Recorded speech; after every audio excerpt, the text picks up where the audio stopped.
Hi everyone, this is Rico Figliolini, host of Peachtree Corners Life.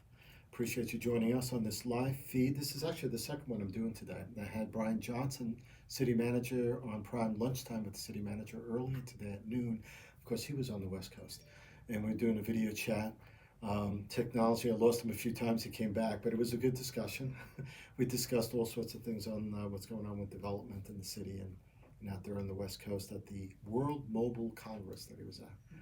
But today, now, this afternoon, Peachtree Corners, because there's an election coming up November 5th, I had a special guest last week. The incumbent for the City Council, Post 5, was Lori Christopher with me, and we discussed issues and why she's running for re-election. Today, we have her opponent, Cherlon Mathias-Day, who's running for Post 5 also, which is an at-large seat. That means anyone in the city can vote for this seat.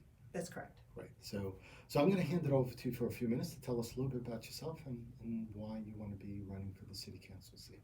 Okay, so I'm Cherlon Mathias-Day, and I have a degree in computer science from Georgia Tech.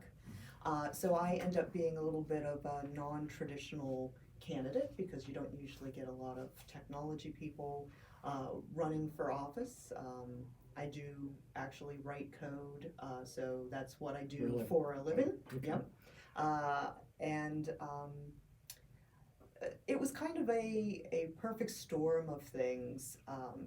So I have one child, and he went off to college, and that kind of opens up a big amount of time that had been taken up with kid things.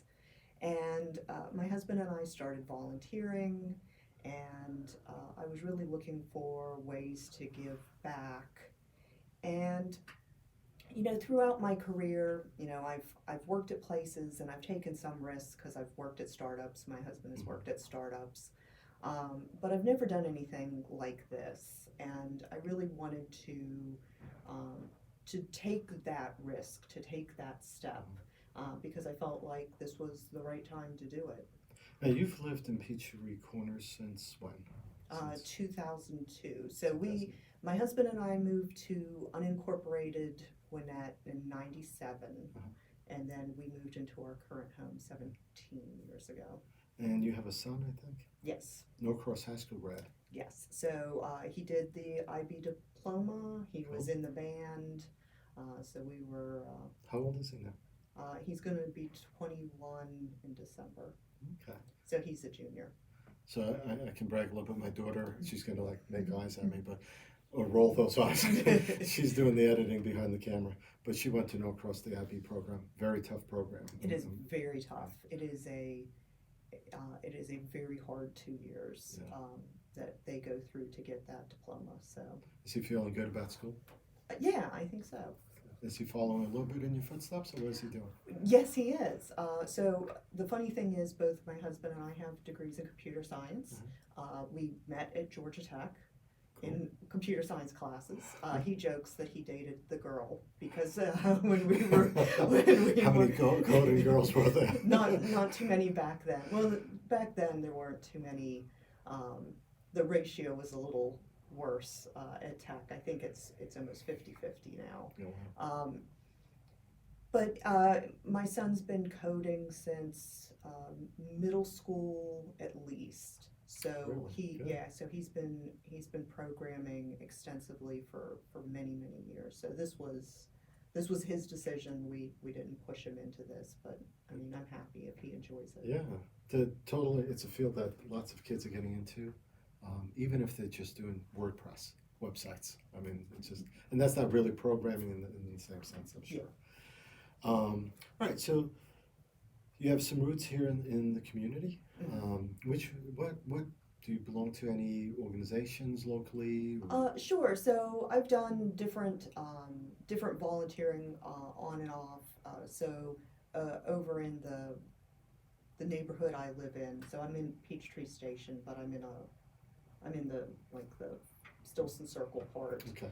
So we've kind of in the past run our own thing over there, and so I've definitely been involved with that. Okay. And a shout out to Stolson Circle because it is fabulous. It's a Peachtree Station is very big. Yeah, So, yeah. all right, so your kids off at school. You're still working or? Yes, so I work full time. Okay. I'm, kind of here. I work in Peachtree Corners. One of the few people. It's like, Well, that is by design. okay. So I used to work down by Georgia Tech, Mhm. and I commuted there for 11 years, and that is hard to commute. Sure. And so, Were you taking water? no, I wasn't, Okay. because I had, I would have to go pick my kid up and Sure, stuff because he sure. was in daycare then. But I actually worked at Check Free and Fiserv, Okay. in this building. Right, we were talking about that Mhm. before. Which I'm sorry, segue a little bit. Yeah. Atlanta Tech Park in Technology Park, Atlanta, and this is where the podcast studio is. Just want to give a shout out to them for letting us, for being a sponsor and letting us use this podcast place, which was owned by Fiserv, and I think you told me it was owned by Netflix later That's after right. that for Ozark. Yeah, so they filmed, my understanding is they filmed part of season 2 of Ozarks here. But yeah, so I worked at Check Free and Fiserv, and I've been in, I think, almost all the buildings they had here. Well, maybe not, because they had a lot of buildings, Yeah. but I was at the Forum, I was on the big campus, Okay. and then we were in this building. The big campus on the East Jones Bridge Road. Mhm. So, And, so, I mean, so now that you have not spare time, I guess. Yeah. Well, could be, right? Kid in college, so you're not dealing with children and after school activities and stuff. Mhm. But you're doing a run for city council, I am. and tell me, why you feel you want to do this run. So I really want to give back to the community. Because of my technology background, I really feel like I can interface very well with what's going on with Curiosity Lab and the changes that are happening in the city. We've been here for 17 years. I'm really seeing an explosion of technology here, and I want to make sure that we keep that momentum going. It's so important for the people that live here. So many people that live here are in technology, and having jobs open up so that they can work in Peachtree Corners instead of having to commute is so important. So I guess one of the questions I wanted to ask, so I understand why you want to run, but one of the questions, or several questions actually, has to do with the city. Mm-hmm. Were you in favor of the city becoming a city, or Peachtree Corners, I should say, becoming a city? So I actually voted no for the city. So the city vote happened in 2011, I think, and then it became, Yes. or 2012. Somewhere around there, I forget which. So at It's 7 years old. Yeah, it's 7 years old. At that moment of time when the vote happened, things were really good in the area of Peachtree Corners that I lived, and I think that was one of the challenges with trying to incorporate into the city. Especially my particular neighborhood was very close-knit. It's still very close-knit. And there were a lot of concerns from a lot of people when you bring in this other level of government, what might change. When things are already good, you worry change might make things worse, or Right. why do we need this other level of government? Because we weren't getting bad service per se from Gwinnett County. So, and I have talked to so many people during this campaign where they also voted no, and not unanimously, but a very, very large number of people that I have spoken to that voted no have said, but I'm very happy with the way the city has gone, and I'm happy with the things that they've done, and I think overwhelmingly people feel like there hasn't been a lot of overreach. They've kept the millage rate 0, so there's a lot of things that have made people happy, and a lot of people have changed their mind. What would you point to that the city has done well? Oh, the tech park for sure is fabulous for me. I'm also very happy with the town center for us having a place where we can gather and we can have concerts just like so many of our neighboring cities have those kind of venues. Okay. It's really important to us to have space like that too.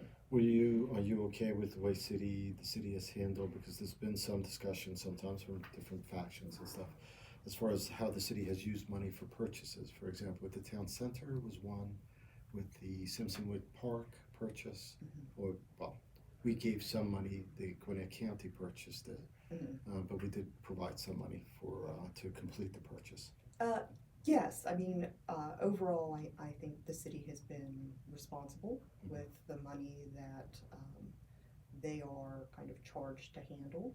I know that early on, that first bridge was a little elaborate, and I think that that's colored a lot of people's opinion, like, because it was a little too elaborate, perhaps, for I'll us. show the original, With the spires and yes, which was the furthest out of the designs, but yeah. yes. And so, you know, the new bridge that's being built right now is more of a Honda than a like an Italian sports car bridges. So Right. you know they've got some very fiscally responsible things that they've put in. So would you say the city has listened to the community to a degree? Yes and no. I think it depends on the topic. The bridge for sure is a point of contention, and there's pro-bridge people, and there were a lot of anti-bridge people. Right. I do feel like they did listen that the original design was too elaborate, and then they came back with a more sensible design.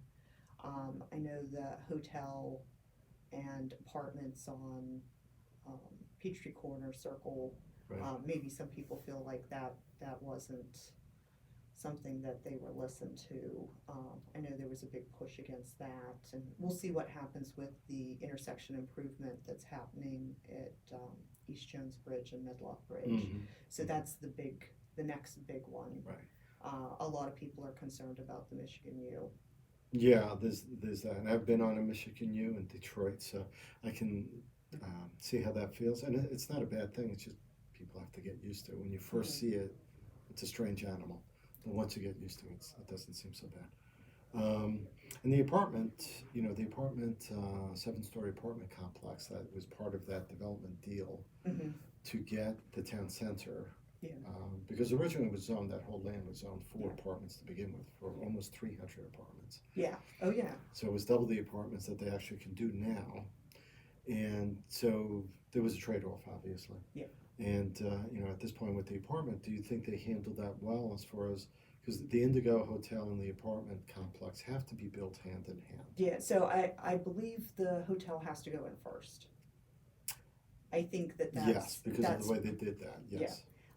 Having that hotel there is going to be really, really important for our community, having that closer hotel, having the business travelers come in and go into the town center and go into the forum, which we want to make sure that both of those places stay healthy and they have lots of traffic come through them. What do you think about the entertainment overlay that the entertainment district? Right, that they placed in that area? I like it. So one of the things that I would like to see, and I don't believe to date we've done this, is to have an entertainment district-wide event.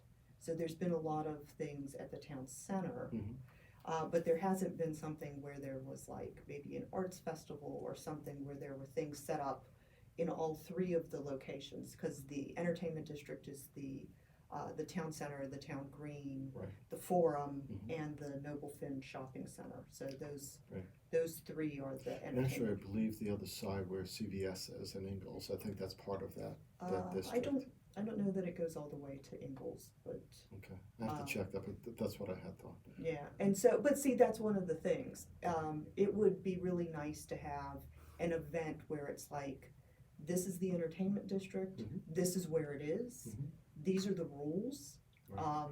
So with the entertainment district, and we know from the concerts, you can bring coolers, but I don't think you can just like crack open beer in the parking lot of the forum, because that's not how that works. Correct. And so Right. you could buy a cup from a restaurant and then walk around Mhm. with it. Right. And so I think there's some confusion from the citizens, because it's like, what can you bring? What can't you bring? Right. When can you do it? And then for the restaurants too, there's been some, I mean, the rules are fairly clear. You just have to read the rules, and maybe Yeah. I need to put that in a bullet point online on the website.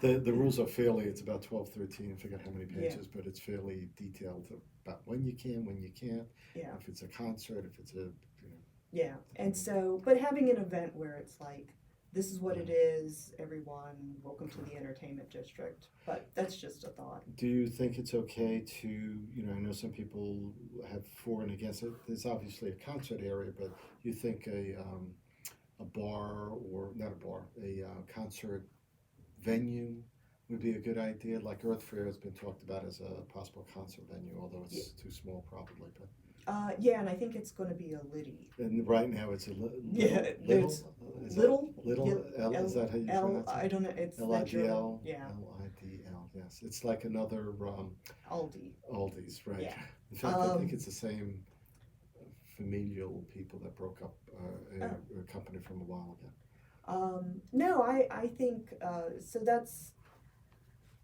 that next phase of the town center, which is the kind of wooded area that hasn't been developed yet. There's a lot of thoughts on what might go in there. Mhm.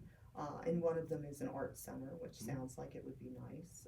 I think we need to get a lot of feedback from the citizens to understand what use people would see the most value.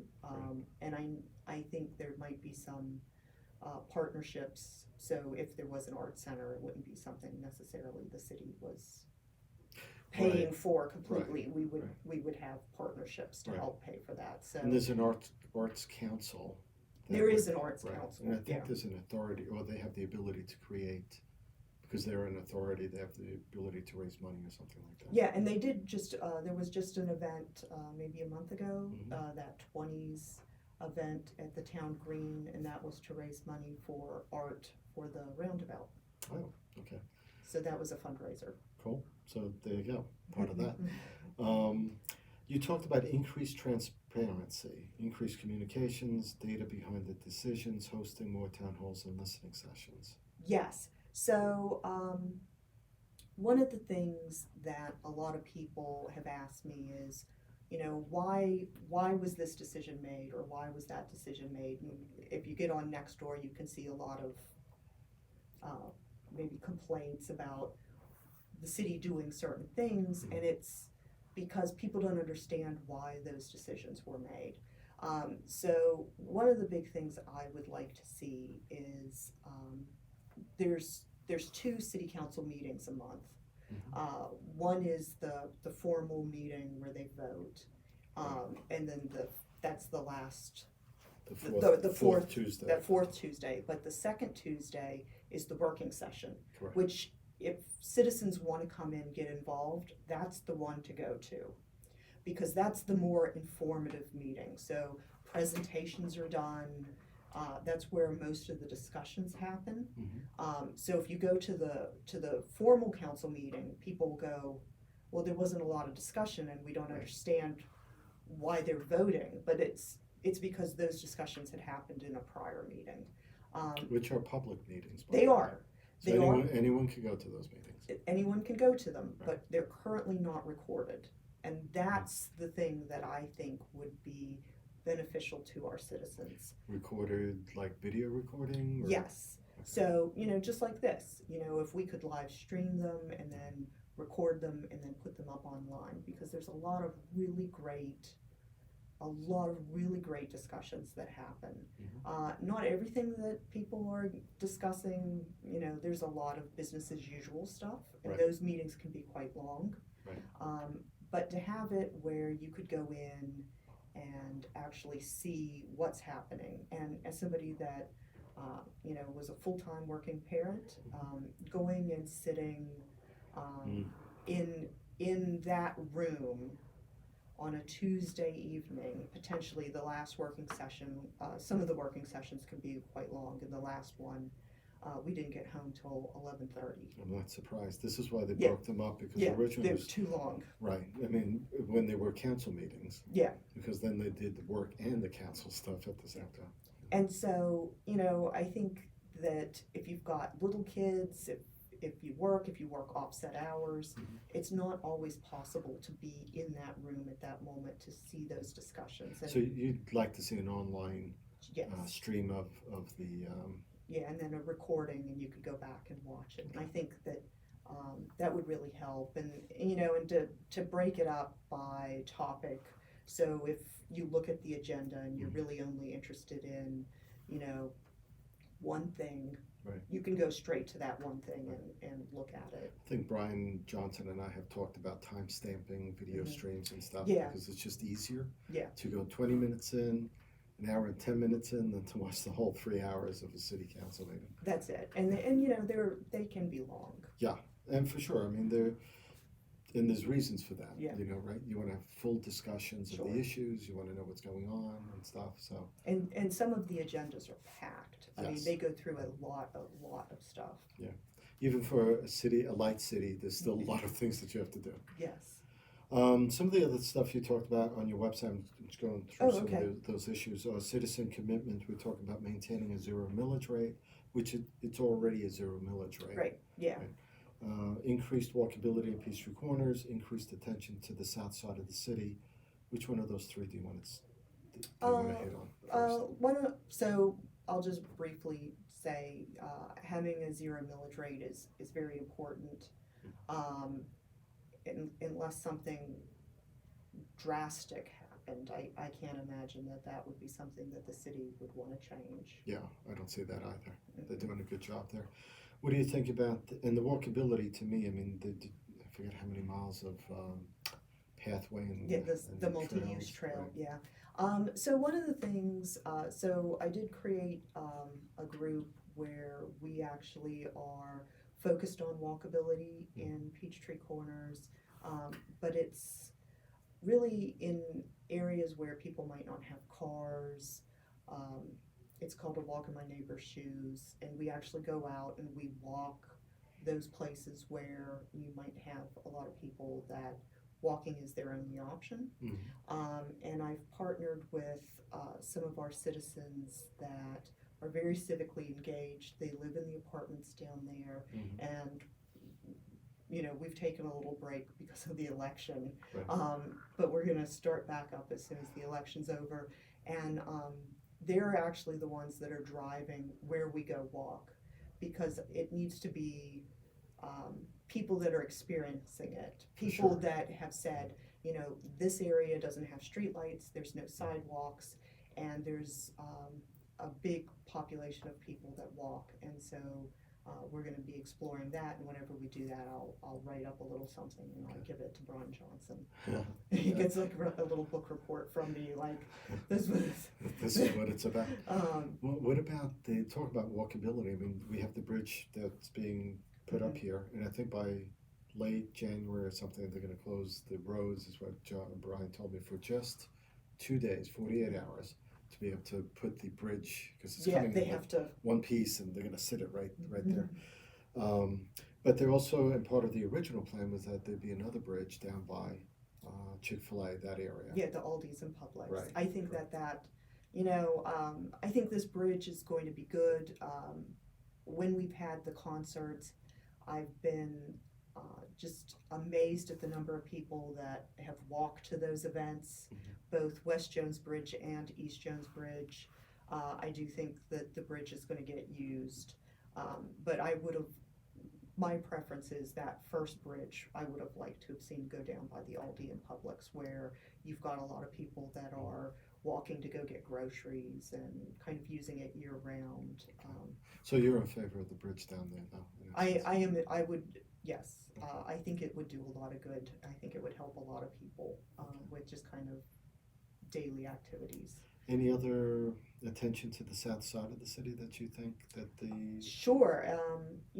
Once the town center is done, and we've got this next phase, but the Holcomb Bridge corridor is something that's been on the city's radar. So they've already done a Holcomb Bridge corridor study. Right. That was done in 2017. One of the things that's not just for Peachtree Corners, but all of Gwinnett is our housing. They're expecting Gwinnett to grow by another 500,000 people in the next 20 years, at which point we'll be the most populated county in Georgia. Right. I've had people reach out to me.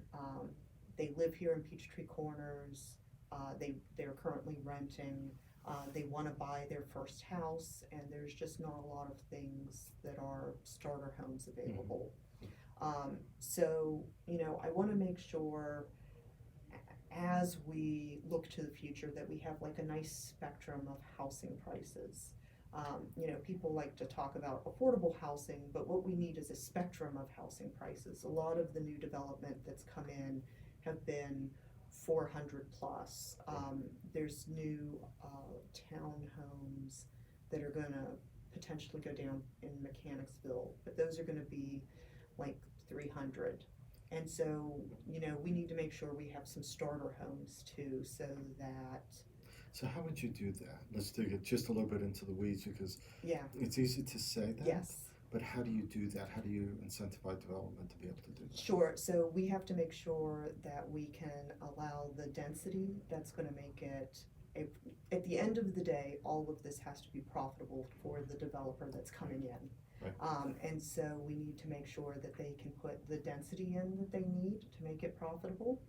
And for certain developments, the city could give them incentives to come in and put in a development at a price point that would make it more affordable for some of our citizens. So trade off a little bit density for a little bit lower pricing. That's right. Okay. Getting into development a little bit more, there's the East Jones Bridge Old Five-Serve property development. Yes. That just, I think it's the Providence Group, that just bought that land from the original buyers who got it rezoned, Yes. who are now partners in that development, and that's a 55 plus, Yes. age restricted. And then it moves into the assisted living, so it's that graduated Right. development. Correct, over a period of time though. Yeah. Oh, yeah. Right, over a period of time, there's memory care, I think that Yes. is sort of the last stage. From my discussions, I mean, it's rezoned that way, Mm-hmm. but doesn't have that last bit of it doesn't have to happen depending on the economics of it. Right? Yeah, they're going to build it in phases. Yeah. So in fact, they're starting the first phase and they're going to be selling the first houses in 2020, or the fourth quarter of 2020. So they're breaking ground sort of the first part of next year. But do you feel that, we're talking about, I think it was about 900 plus units. Mm-hmm. Do you feel that's a good use of that land? Butted up against Chattahoochee River. I think it is. So I worked there when I worked at Fiserv. Right. I was on the campus for a while. I know some people are concerned about the density of housing, but we have to remember when that was check-free and that was Fiserv, there was, I think, about 2,000 people that worked there. And so that road actually used to accommodate that traffic. And then people would come in kind of in the morning and at night, and so they really contributed to the rush hour. And you would expect with it being a residential community, especially 55 and older, you're going to have a lot more variation in the traffic patterns. So I don't think it's going to necessarily be, it's going to be more traffic, but it used to be worse when it was check-free. So a little bit swap out of density of traffic. We've got a lot of, the choice is it going to be residential or are we going to try to bring a big company in? I, I don't know that we need another shopping center. I don't know that that would have made sense. So really, those are your two big trade-offs. I Well, think, especially because it's smack in the middle of residential. yeah, I mean, and doing residential there makes a lot of sense. Having it be 55 and older means that those houses, some of the people that haven't aged out of the school tax Mhm. will pay into our schools, but they're not going to have school age children, so that's good for our cluster. Right. So no, I think that that's a great use, and focusing on bringing our technology to here and to our empty office parks is the right thing for us to do. Yeah, there's less vacancy now because Oh, yeah. of the way things are going. Um, the when we're talking about development and stuff, we talk about lower priced housing. Now, the city is made up of probably, I forget the percentage, but it's nearly half, I think, multi-use, not multi-use, apartment complex, apartment. right? So, and a lot of them are aging out to a certain point. Yeah. They're 20, 30, 40 years old. Some out-of-state REITs, real estate investment trusts have bought these. They don't care because they're fully occupied for the most part. They do have a lot of occupancy. Right. So there's a lot on Holcomb Bridge, Jimmy Carter. How would you look at development in that area? I mean, you have a place like by Jimmy Carter and Peachtree Industrial Boulevard, the big shopping center used to have LA Fitness in there. Mm-hmm. And they came on this side, if you will, onto Peachtree Parkway. What would you want to do there? How would you want to work that? So when we talk about the aging apartments, certainly, one of the things that we have to remember is the city doesn't own that property. Mm-hmm. So we can try to incentivize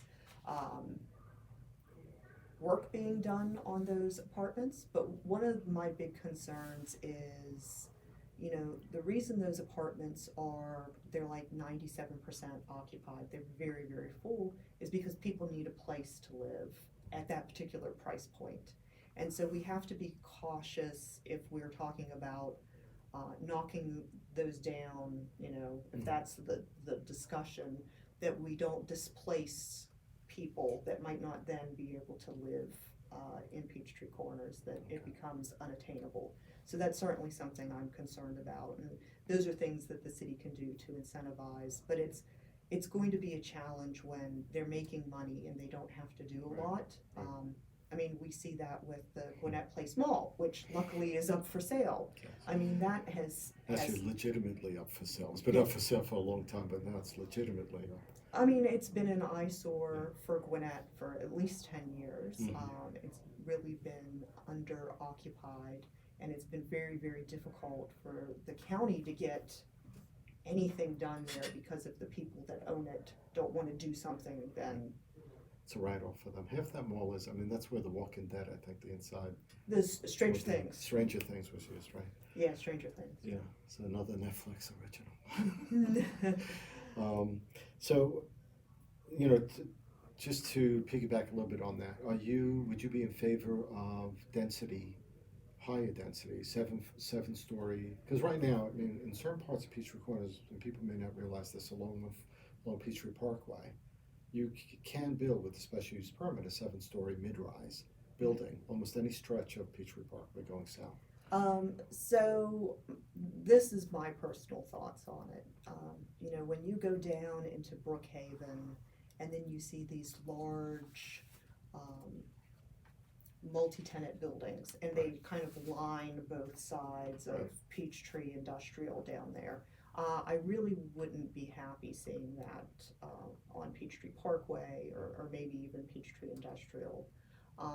But would that work on Jimmy Carter and Holcomb Bridge? Maybe. Not lining it, and traffic's a problem. I mean, everybody knows traffic's a problem. For sure. And so as we start adding density, we need to have a solid plan for how we're going to manage the additional people. And this is a regional problem. It's a problem throughout Gwinnett County. And I've talked with a lot of people who would like to see no additional development, but the problem is we're going to get hit.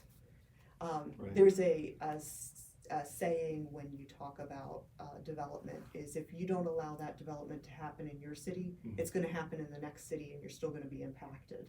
That house is still going to be built just on the other side of you.